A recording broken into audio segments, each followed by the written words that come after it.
Mga kababayan, mga katambay, kamusta po? Nagbabalik po muli ang inyong lingkod, si Katambay Mano po, dito po sa Tambayang Makabayan, para po magkomento po sa inyo. Samahan niyo po ang inyong lingkod.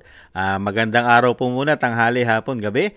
Madaling araw po sa atin lahat, saan masulok ng ating bansa o mundo tayo naroon. Naway maingatan po tayo mga kababayan. Ito po, komentuhan po natin ito pong nakaraang araw po, nagkaroon po ng graduation ng ating PMA at binati po sila ng ating Vice President at nagbigay po ng mensahe ang ating Vice President. At sinabi rin po ng Vice President na wag po sanang maging kasangkapan sa pagtitrador po sa ating bansa, mga kabayan. Napakaganda pong mensahe yon.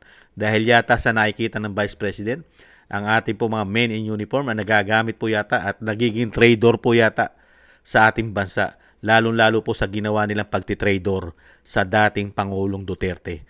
Mga kapulisan po at militar ang nakita po ng Vice President na isang dating Pangulo ay tinrador po nila, mga tambay, at ipinamigay po ay tinapon. Gamit po yata at sinunod po yata. Ang nasunod po yata ay mga politiko dahil sa pamumulitika. Ito po, komentuhan po natin at pakinggan po natin ang balita. Nagpaabot naman ng mensahe ng pagbati si Vice President Sara Duterte para sa lahat ng mga kadete na nagsipagtapos sa Philippine Military Academy Siklablaya Class of 2025. Sa isang video, sinabi ng Vice Presidente na sana ay maging instrumento na magsusulong ng kabutihan, tama at katotohanan ang PMA graduates.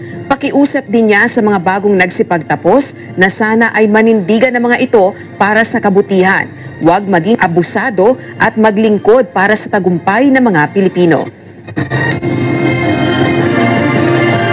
Kinikilala natin ang lalim ng inyong pagmamahal sa bayan na una na ninyong pinamalas nung pinili ninyong pumasok sa PMA. Huwag sana kayong maging kasangkapan ng pagmamalabis, pagtatraidor, at pagpapahirap ng mga nasa kapangyarihan sa mga kapwa Pilipino na katulad ninyo ay matapang na naninindigan para sa kabutihan, sa tama, sa katotohanan at sa tagumpay ng mga Pilipino. Yan po, tama po yun eh. Yan po nakita ng ating Vice President eh. Ngayon po, nung pagpasok po ng binagoongang Pilipinas, ang ating pong mga men in uniform ay mukha pong nagagamit po. At talagang mga Pilipino po yata ang nagigipit pa, imbis na sila po ang magtanggol dito, mga kabayan. Nakita po natin ang mga kapulisan, ang mga men uniform ay talagang gigil na gigil po ngayon sa taong bayan, lalong-lalo po pagka ikaw po ay nagiging supporters o malapit sa mga Duterte, mga tambay, ay napakarami po nilang ginagawa po yata para po rito sa sinasabing mapatahimik o mapatigil ang suporta laban po sa mga Duterte. Di po ba? Lalo-lalo po, nakita po natin. Ano po ang ginagawa ngayon ng mga men in uniform natin, mga kapulisan? Sa mga vlogger, nakita nyo po. Nagtayo pa sila ng kontra fake news ngayon sa mga vlogger. Pero nakikita naman natin, puro supporters lang po ng mga Duterte ang kanila pong iniimbestigahan sa mga anti-fake news nila, mga tambay. Di po ba? At yung ginawa po nila, panggigipit at pagtitrador sa dating Pangulong Duterte. Di po ba? Ganyan po. Kaya po napaaganda po ng ginawa pong mensahe ng Vice President dito po sa ating mga bagong graduate na PMA graduate, mga katambay. Nagpaalala. Napaaganda ng paalala. Yung pagpasok mo dyan ay isa ka ng bayani eh. Dapat yung paglilingkod mo ay talagang gampanan mo. Hindi ang nangyayari pagka ikaw ay tumatagal na sa serbisyo at tumataas na ang posisyon mo, nagiging general ka na o mas mataas pa sa mga sinasabing posisyon, dumadami na ang estrelya sa iyong balikat. Yun, nababago na po ang karamihan pong paniniwala yata nila. Mukha yatang may sinusunod na sila. Hindi na po taong bayan ang nagiging priority po yata nila. Nababago na po ang imahe, ang prinsipyo ng ating pong mga men in uniform, mga kabayan. Kaya napakaganda po itong mensahe sa mga bago pong graduate na sana maging inspirasyon po sila at ang mga taong bayan at ang mga Pilipino ay sana po ay protektahan nila. Hindi po ang nangyayari. Sila pa ang nanggigipit sa mga Pilipino. Mga kabayan, imbis na sila ang magprotekta, lalong-lalo ang dating Pangulong Duterte, hindi nakakuha ng proteksyon o protekta, dahil po sa sobrang pamumulitika nila na nagamit po ang kabaro nila, ang men in uniform natin. Di po ba?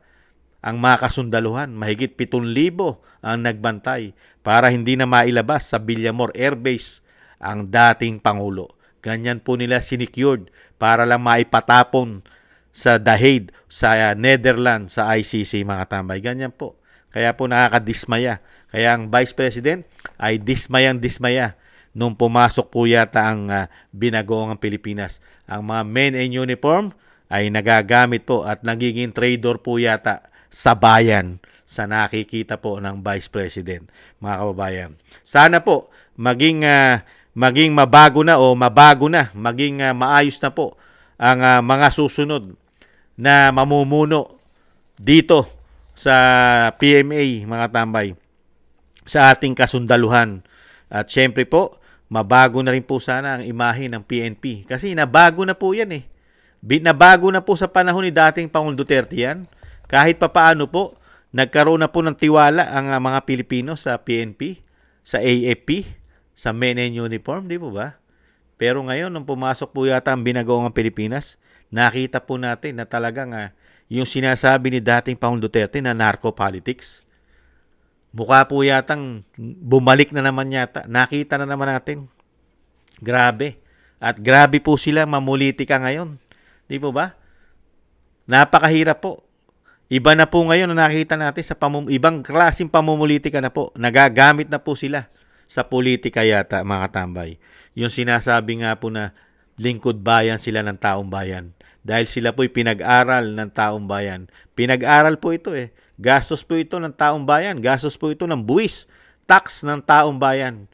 Pero pagdating na po, yung sinasabi nga natin, pagka po na iba na ang paniniwala nila, ang taong bayan na po ang pinahihirapan nila. Nakakalungkot, mga kababayan. Sana maging daan o maging experience o maging isang magandang halimbawa sana sa kanila ang message o mensahe ng Vice President. Dalhin po sana nila ito hanggang sa sila'y tumagal na tumagal sa serbisyo. Hindi po sana sila sumunod sa mga nakita po natin ngayon na mga men in uniform. Hindi po sana sundan ito pong mga bagong graduate po na PMA, mga kabayan. Sana po. At sana rin po, mga tambay, ay maging presidente po ng bansa ang isang Vice President Sara Duterte. Diyan po natin makikita ang tamang paglilingkod at tama po at respeto. Magkakaroon na naman po ng tama, lalong-lalo po ang pagpapatakbo po dito po sa sinasabing men in uniform. Kasi nasa Commander-in-Chief po kasi lahat yan eh. Pagka po tama at ang Commander-in-Chief ay tama ang direksyon, ay magiging tama rin po ang direksyon ng PNP at ng AFP. Di po ba? Depende po yan sa Commander-in-Chief. Napakahirap po kasi ngayon dahil ang Commander-in-Chief po natin ay may issue po ng pulburon.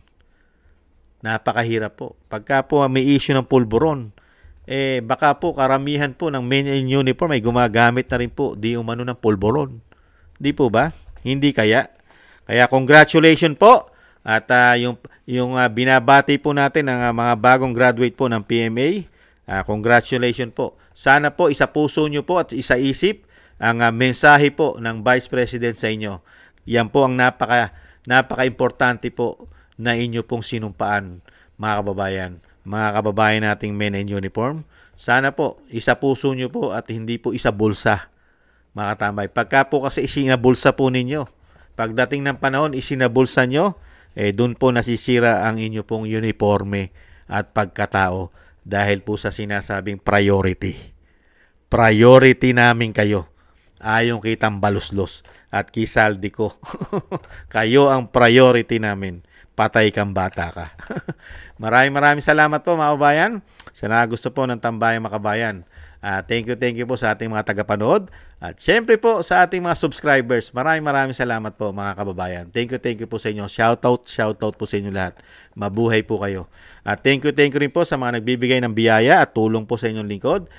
Shoutout po Kingston 123 ng Hong Kong, Eric Hercio ng Canada, Jake Yahut 4531 ng Maisog, California, USA, Gina Reyes, Solid DDS ng Berlin, Germany, Julieta Celona ng Sydney, Australia, Jem Aris ng United Arab Emirates, Jobilin Watanabe ng Japan, ako si Pilam, Annie Joe, at si Teodorico Erguisa Jr. at si Baby Roman at Ate Isa ng Cagayan Valley.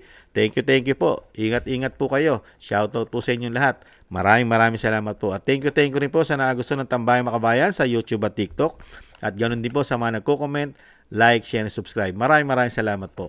At syempre po yung dasal at panalangin po natin, isama po natin ang dating Pangulong Duterte, ang pamilya Duterte, Vice President, na sila po ay maingatan mga kababayan.